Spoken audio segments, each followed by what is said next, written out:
Welcome to our channel. Today is the latest information about Demain nous appartient.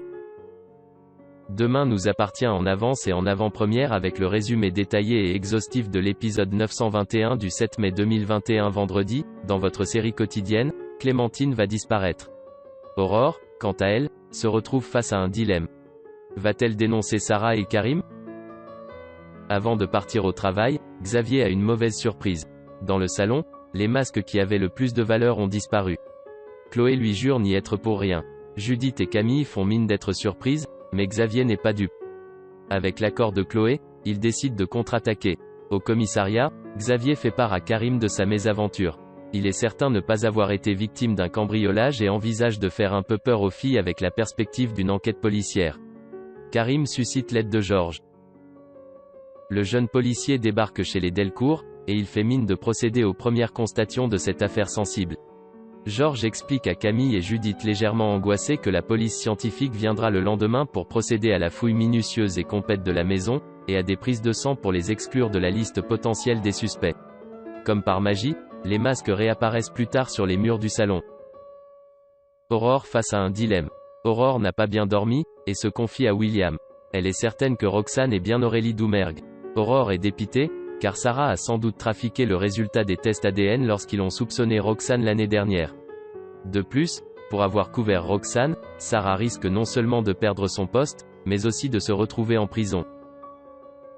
Au commissariat, alors que Karim se réjouit d'avoir bientôt une police scientifique à 7, Aurore lui fait part de sa découverte sur Aurélie Doumergue alias Roxane. Karim finit par lui avouer être au courant de son identité depuis plusieurs mois. Aurore tombe des nues. Karim lui avoue que Roxane les a aidés plusieurs fois sur plusieurs enquêtes. Aurore réalise que Roxane est le fameux hacker de Sarah.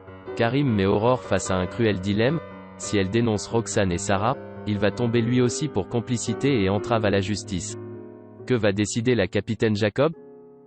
Clémentine Doucet disparaît. Sacha se dit désolé d'avoir fait une scène à Fleur la veille, même s'il estime qu'elle a été trop loin. Clémentine justifie l'attitude de son amie qui se fait du souci pour elle.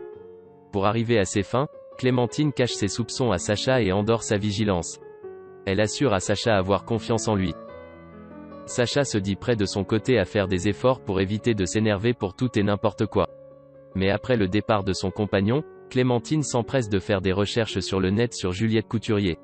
Elle téléphone à cette dernière et se fait passer pour une restauratrice à la recherche d'un graphiste pour refaire des menus. Elle se donne rendez-vous à 15 h chez Juliette. Clémentine rejoint ensuite Solène au Little Spoon, et elle lui demande si sa robe a fait son petit effet pour son rendez-vous avec GF16. Solène lui confie qu'ils ont parlé à bâton rompu de livres, de films et de Boston. Son rendez-vous s'est tellement bien passé que Solène aimerait bien le revoir. La jeune fille profite de ce tête-à-tête pour remercier Clémentine de l'avoir poussée à rencontrer Gaspard, et d'être toujours là pour elle.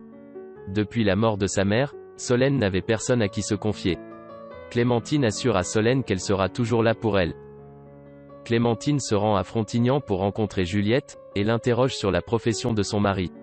Clémentine tilte lorsque Juliette lui apprend qu'il est coach sportif et préparateur physique sur une plateforme pétrolière. Elle profite que Juliette soit partie en cuisine préparer des thés glacés pour regarder autour d'elle. Son visage se fige en découvrant une photo de Sacha avec son autre famille, Juliette et leurs enfants Gaspard et Océane. Trop écœurée et humiliée par sa découverte, elle est partie de chez Juliette sans rien lui dire. Lorsque Sacha rentre, il remarque l'air bouleversé de Clémentine. Elle lui avoue avoir été chez lui à Frontignan, et avoir découvert l'existence de sa deuxième famille. Clémentine traite Sacha de « malade », et lui reproche de s'être fichu d'elle, et de tout le monde à mener une double vie avec une deuxième famille. Sacha veut s'expliquer. Clémentine aimerait que pour une fois dans sa vie, ils disent la vérité.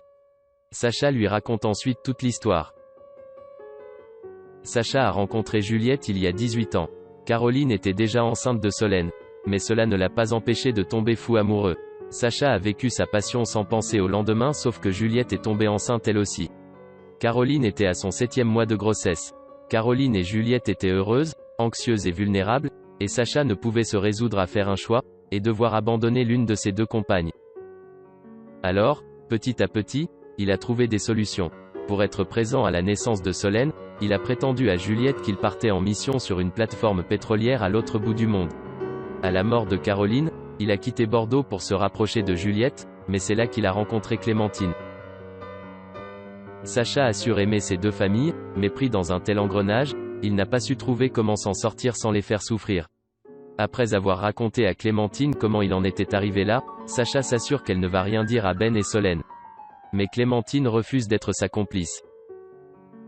Le visage de Sacha se ferme, et il déclare à Clémentine, « Tu peux me quitter, mais tu laisses mes enfants en dehors de ça, c'est clair ?» Plus tard, lorsque Ben et Solène rentrent, la maison est vide. Les deux adolescents sont étonnés, car à cette heure-ci Clémentine est toujours là. Ben découvre qu'une partie de ses affaires a disparu. Il prévient aussitôt Sacha à son arrivée et poussé par Solène, Sacha laisse un message sur le répondeur de Clémentine dans lequel il dit notamment sans vouloir. Devant ses enfants, Sacha reconnaît s'être disputé avec Clémentine plus tôt dans l'après-midi avant de partir à son cours. Il se reproche ensuite de n'être qu'un minable et déclare que tout est de sa faute. Que s'est-il réellement passé? Clémentine est-elle partie sans prévenir personne, ou Sacha a-t-il commis l'irréparable? Merci d'avoir suivi notre chaîne. Veuillez soutenir en vous abonnant à la chaîne.